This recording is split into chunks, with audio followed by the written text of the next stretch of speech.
I ask, as we read this scripture in light of our history, particularly in light of the Holocaust, and what is still happening today in the name of religion, might we go forward with some of Gamaliel's wisdom here? What might that wisdom look like for us today? My question is, might it be time that we got beyond the idea that any one religion holds all the truth, ours included?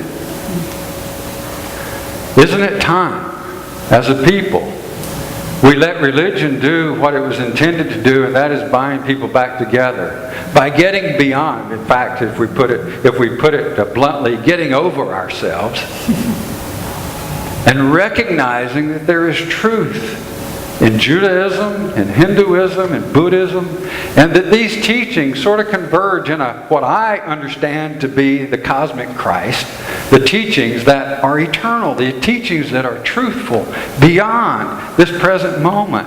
They bear themselves out over time, and that is that love prevails, love wins, hate doesn't. That being kind and generous and grateful are good things, and noble, not only noble but preferred ways of relating with each other, and always will win out in the end over hate and violence. I don't see how we can get to that unless we begin to think beyond our own religions. Now, I'm not at all anxious to start talking about what that looks like. I don't have that lined out in detail, because for now that may be a new thing for you to think about. Some of you might have been thinking about it for a long time already. But if it's a new thing, I don't want to push you into something.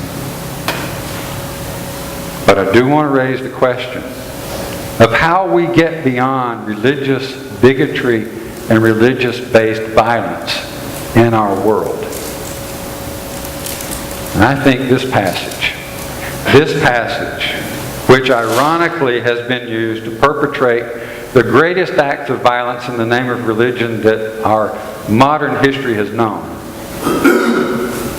gives us some insight on how to get beyond religious bigotry and violence today. I think that's redemption. Let's see if we can move toward that with this. Because I believe following Jesus' teachings move us to be inclusive and accepting of all people. Amen. I invite